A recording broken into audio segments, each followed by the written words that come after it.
Hello बच्चों, क्या हाल चाल है।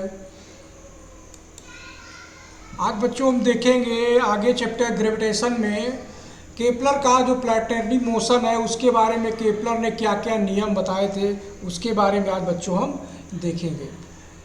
जैसा कि यहाँ पे बच्चों बना है, यहाँ पर पहला जैसे केपलर्स लॉ का देख रहे हैं, Kepler law of planetary motion general context की बात करेंगे बच्चों। तो इसमें हम देखेंगे जनरल कॉन्टेक्स्ट में गिवन बाय केपलर, केपलर ने क्या दिया था। केपलर ने 3 लॉ हमको बच्चों दिए थे। 3 लॉ अगेंस्ट कंपेरेटरी व्यू यानी सर्कुलर ऑर्बिट पर हमको बताया था। और ये इसका जो कॉन्टेक्ट है उसका ओरिजिनल हिस्ट्री कहाँ से मिला था बच्चों, उसकी हम बात करेंगे। तो ये जो है एलिगेडली फ्रॉम टैबेको बेची रिसर्च से जो है इसकी ओरिजिनल हिस्ट्री मिलती है। कोर कॉन्सेप्ट कैसे प्राप्त हुआ बच्चों उसकी बात करेंगे। यानी एलिप्टिकल ऑर्बिट्स होगा, नॉट सर्कुलर होगा। यानी जो प्लैनेटरी मोशन है सन का वो एलिप्टिकल ऑर्बिट में रहेगा, नॉट सर्कुलर होगा।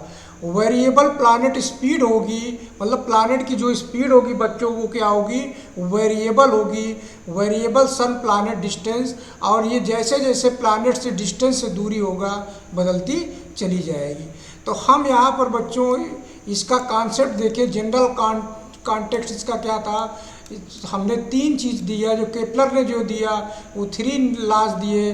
जनरल कंपेरेटरी व्यूज जो सर्कुलर ऑर्बिट में, और उसके बाद जो ओरिजिनल हिस्ट्री हमको मिला वो बोहेज रिसर्च से हमको प्राप्त हुआ था। इसका कोर कॉन्सेप्ट की बात करेंगे, ये नॉट सर्कुलर है, वो एलिप्टिकल ऑर्बिट में है, और वेरिएबल प्लैनेट स्पीड है, और वेरिएबल सन प्लैनेट डिस्टेंस प्राप्त होता है। अब बच्चों हम इसकी बात करेंगे, केपलर की फर्स्ट लॉ की हम बात करेंगे। तो फर्स्ट लॉ में केपलर ने क्या क्या दिया था उसकी हम बात करेंगे।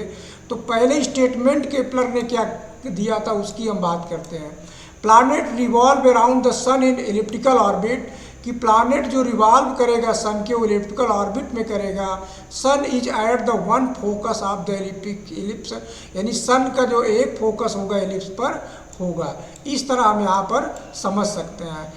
और एलिप्टिकल ऑर्बिट की डिफिनीशन की बात करेंगे बच्चों, तो डिफिनीशन में क्या होगा, फ्लैटेंड सर्किल रहेगा और 2 फोकी बनेगा, एक F1 बनेगा, एक F2 बनेगा। तो ये sum of distance of foci, यानी जो डिस्टेंस फोकी की रहेगी to any point of ellipse के इज कांस्टेंट होगा। इस तरह हम बेसिक इसकी टर्म की बात करेंगे तो यहाँ पर इतना प्राप्त हो जाएगा। अब इसमें एलिप्टिकल ऑर्बिटल की बात करेंगे बच्चों, तो मेजर एक्सिस में जो एलिप्टिकल ऑर्बिट में जाएगा, मेजर एक्सिस को हम लोग 2a बोलेंगे और जो है माइनर को 2b बोलेंगे। मेजर एक्सिस में हम देखते हैं बच्चों, यहाँ पर सेमी मेजर एक्सिस a कहलाएगा। Distance from centre to the farthest point, जो सबसे दूर का पॉइंट रहेगा उसी को हम लोग जो है सेंटर से मानते हैं। सेमर मेजर एक्सिस यहाँ पर हो जाएगा। माइनर की बात करेंगे, माइनर में सेमी माइनर एक्सिस होगा। यहाँ पर मेजर था, यहाँ माइनर एक्सिस होगा। Distance from the centre to the closest perpendicular the point, जो उस पॉइंट से परपेंडिकुलर क्लोजेस्ट रहेगा उसको हम मानेंगे। अब इक्वेशन ऑफ इलिप्स का हम देखेंगे बच्चों, तो इलिप्स का जो इक्वेशन होता है x² upon a² plus y² upon b² equal to 1, ही हमारा इलिप्स का इक्वेशन होता है।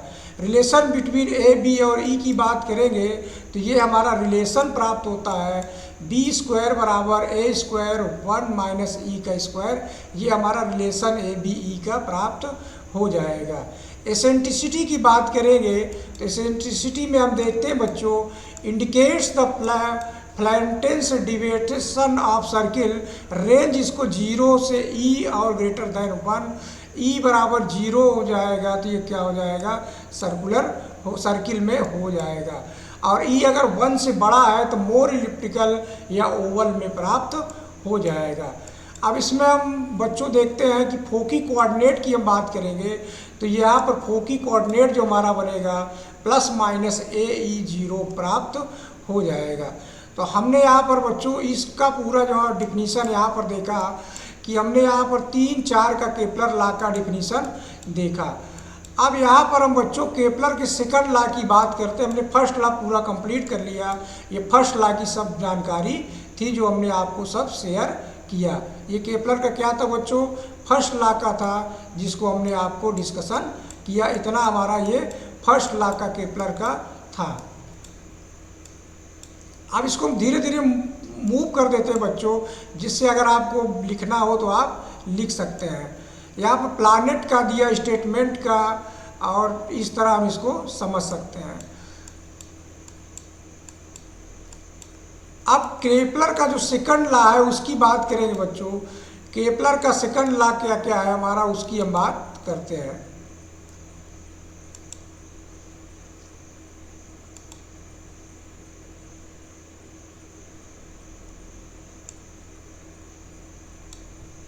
स्टेटमेंट सेकंड लॉ में क्या है, planet sweeps out equal area in equal interval time. मतलब प्लैनेट जो एरिया को स्वीप करेगा out equal area in equal time में, ये दूसरा उनका स्टेटमेंट था।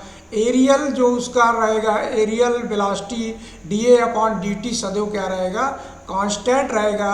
ये सेकंड केपलर का नियम का ये स्टेटमेंट दिए थे। अब इम्प्लीकेशन ऑफ स्पीड की बात करेंगे बच्चों, तो इसमें जो प्लैनेट की स्पीड इज नॉट कांस्टेंट, हमको क्या प्राप्त होगा कि प्लैनेट की स्पीड कांस्टेंट नहीं रहेगी। जैसे जैसे सन के पास पहुंचेंगे वैसे वैसे उसकी स्पीड फास्टर होती चली जाएगी। तो फास्टर व्हेन नियर सन, जो पेरिहेलियन पोजीशन पे रहेगा तो स्पीड उसकी फास्टर रहेगी। स्लोअर व्हेन फार द सन, जब सन से बहुत दूर हो जाएगा, जिसको हम लोग अपेलियन बोलेंगे। तो ये यहाँ पर 3 कंडीशन हमने देखा। और वेलोसिटी जो प्रोपोर्शनल होगा 1/r, यानी velocity inverse proportional to the distance, यानी डिस्टेंस का जो है इनवर्स प्रोपोर्शनल प्राप्त होगा। ये केपलर का सेकंड लॉ में बताया गया है। अब एरियल वेलोसिटी की बात हम करेंगे, इसमें क्या क्या प्राप्त होता है। dA/dt इक्वल टू जो मिलता है, फार्मूला वेलोसिटी की बात करेंगे, dA/dt ये प्राप्त होगा L/2m, जहाँ L क्या है यहाँ पर बच्चों, एंगुलर मोमेंटम है। L क्या है यहाँ पर, एंगुलर मोमेंटम है। dA/dt 1/2rv sin थीटा, और dA/dt 1/2rv पर 90 डिग्री पॉइंट के लिए ये हमारा प्राप्त हो जाएगा। अगर ये थीटा हमारा 90 हो जाएगा तो इतना हम लिख सकते हैं। अब प्रूफ और डेरिवेशन की बात करेंगे यहाँ बच्चों, तो एज्यूम्सन करते हैं हम यहाँ पर। तो अगर एज्यूम्सन हम करेंगे तो एज्यूम्सन में क्या एज्यूम्सन होगा कि स्मॉल टाइम इंटरवल को हम dt मानेंगे, और पाथ को क्या मानेंगे, approx a straight line path को हम एज्यूम करके ले लेंगे। एरिया शिफ्ट जो करेगा उसको हम लोग dA लिखते हैं। उस एरिया को dA कितना हो जाएगा हमारा 1/2r, और ब्रैकेट में v into dt sine theta, ये हमारा एरिया स्वेप्ट का फार्मूला हो जाएगा। तो इस तरह हम यहाँ पर सारे फार्मूलाज को देखते जाएंगे और समझते जाएंगे। एंगुलर मोमेंटम जो हमने अभी देखा था उसी की हम यहाँ बात करेंगे बच्चों। Gravitational force passes through sun centre of torque जब लगेगा तो टार्क का फार्मूला होगा r×f, यानी शून्य प्राप्त हो जाएगा। इफ टार्क शून्य है then angular momentum is constant प्राप्त होगा। तो L इक्वल टू लिख सकते हैं r×p, यानी p बराबर हम mv जानते हैं, तो r×mv, तो mv r sine theta angular momentum का हमको प्राप्त हो जाएगा। यानी इस सूत्र का प्रयोग हम कर सकते हैं। अब इसमें रिलेटिंग dA/dt और एंगुलर मोमेंटम का अगर रिलेशन हम देखें बच्चों, तो इसके रिलेशन में जो हमको प्राप्त होता है, सब title L into dA/dt formula में dA/dt बराबर L/2m इक्वल टू कांस्टेंट हमको प्राप्त हो जाएगा। तो यहाँ पर हम बहुत डीपली अध्ययन करके देख रहे हैं बच्चों, तो इसको आप भी ध्यान से देखते जाएंगे कि सारे फार्मूलाज को कैसे हम जो है क्लियर करते चले जाएंगे। तो इसमें इतना टॉपिक हमने देखा जो केपलर का सेकंड लॉ। अब हम पढ़ेंगे केपलर का थर्ड लॉ की बात हम करेंगे।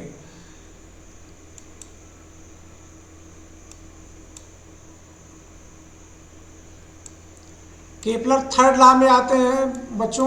केपलर के थर्ड लॉ में हम देखेंगे लॉ ऑफ पीरियड्स की बात यहाँ पर थर्ड लॉ में कहा गया है। स्टेटमेंट की बात करेंगे तो केपलर के थर्ड लॉ में क्या स्टेटमेंट दिया गया था, the square of the orbital period T is directly proportional to the cube of the semi major axis, यानी टी स्क्वायर का रहेगा प्रोपोर्शनल ए क्यूब के। एग्जैक्ट लॉ यही कहता है, एग्जैक्ट लॉ यही कहता है, यानी टी प्रोपोर्शनल अगर ए को हम यहाँ पर आर अप्रोक्स सर्कुलर ऑर्बिट मानते हैं तो where R is a radius, तो यहाँ पर क्या प्राप्त हो जाएगा, आर क्यूब के बराबर हो जाएगा। तो यानी केपलर थर्ड लॉ ने किसको बताया था, टाइम पीरियड यानी ऑर्बिट पीरियड की बात किया था और आर का जो है संबंध यहाँ पर बताया था। अब थर्ड लॉ का फार्मूलाज की हम बात करेंगे बच्चों, तो फार्मूला में हम क्या क्या प्राप्त करेंगे, टी स्क्वायर बराबर 4 pi square upon G M और ब्रैकेट में ए क्यूब, ये एक फार्मूला मिलेगा। और दूसरा T square upon a cube बराबर के, यानी केपलर कांस्टेंट, यहाँ पर नाम केपलर के नाम से इसको केपलर कांस्टेंट हम बोलेंगे। जब टू प्लैनेट की हम बात करेंगे तो टी1 स्क्वायर अपॉन टी2 स्क्वायर बराबर ए1 क्यूब अपॉन ए2। तो यहाँ पर ये जो दिया गया है संबंध बच्चों, कभी कभी एग्जाम में जब पूछ लेता है तब ये रिलेशन को हम बिल्कुल जो है संतुष्ट नहीं कर पाते या लिख नहीं पाते। तो जो कांस्टेंट रहेगा तो इस तरह रिलेशन को कंपेरिजन करके सवाल को लगा सकते हैं। Proof of circular orbit simplified अगर हम करें तो इस तरह हम इसको समझ सकते हैं।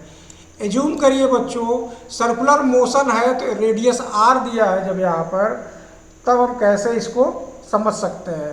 ध्यान से देखिए, अगर सर्कुलर मोशन में है तो सेंट्रीपिटल फोर्स और ग्रेविटेशनल फोर्स यानी एम बी स्क्वायर बराबर जी एम और ये एम अपान आर स्क्वायर हो जाएगा। एक सन का मास हो जाएगा और एक जो है प्लैनेट का मास हो जाएगा, दोनों का इंटू कर लेंगे। एक जी एम एस का मतलब एक सन का मास है और एक प्लैनेट का मास है, तो जी एम एस सन का है और एम अपान आर स्क्वायर। और वेलोसिटी की हम बात करेंगे तो अंडर रूट जी एम, यहाँ पर सन है और आर हो जाएगा, तो वेलोसिटी यहाँ से हम प्राप्त कर सकते हैं। टाइम पीरियड की बात करेंगे तो 2 पाई आर अपान वी से हम टाइम पीरियड निकाल सकते हैं। अब सब्स्टिट्यूट अगर वेलोसिटी को हम सब्स्टिट्यूट कर दें और स्क्वायर कर दें तो टी स्क्वायर बराबर इतना फार्मूला हमको प्राप्त हो जाएगा। तो रिजल्टेंट जो प्राप्त होगा बच्चों T square proportional R cube के रिजल्टेंट प्राप्त हो जाएगा। ये सर्कुलर मोशन का प्रूफ हमको इस तरह में प्राप्त हो जाएगा। अब इलिप्टिकल ऑर्बिट के लिए हम लोग क्या प्रूफ कर सकते हैं उसको समझते हैं। केपलर सेकंड लॉ में बताया गया बच्चों कि यल अपान 2m जो सेकंड लॉ में प्रयोग किया गया D A upon D T बराबर यल अपान 2m for one complete revolution के लिए हम देखें एरिया जो निकलेगा पाई ए बी प्राप्त हो जाएगा। अगर बच्चों कोई मैथमेटिक्स पढ़ा है तो वो समझ लेगा कि इलिप्टिक ऑर्बिट में एरिया पाई ए बी होता है। ए जो हमारा डिस्टेंस रहेगा उस तरह हम यहाँ पर समझ सकते हैं।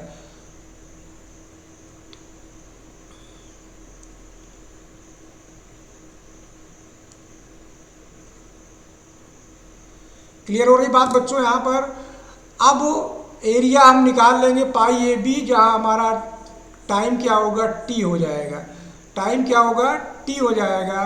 तो 2 पाई ए बी अपान टी निकाल लेंगे तो बराबर किसके हो जाएगा एल अपान 2m के बराबर हो जाएगा। तो ये जो हमारा एरिया निकला है D A upon D T जो निकला है इसमें हम रख लेंगे तो इस समीकरण को संतुष्ट कर देगा। अब रिलेट करेंगे एंगुलर मोमेंटम यल को ऑर्बिटल पैरामीटर से दैट एट एफेलियन या पेरेलियन, तो सब्स्टिट्यूट आर और वी को स्पेसिफिक पॉइंट पे ले जाएंगे। आर और एफेलियन और वी भी एफेलियन में प्राप्त हो जाएगा।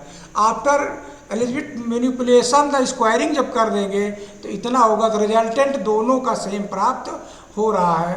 तो इस तरह हम यहाँ पर बच्चों देखेंगे कि रिजल्टेंट पूरे का प्राप्त हो जाएगा। टी स्क्वायर प्रोपोर्शनल हमारा ए क्यूब के हो जाएगा। तो बच्चों इसको हमने जो है आपको केपलर्स लॉ को समझाने के लिए ये पूरा एग्जैक्ट यहाँ पर बनाए हैं। तो वीडियो कैसी लगी बच्चों ज़रूर बताएं।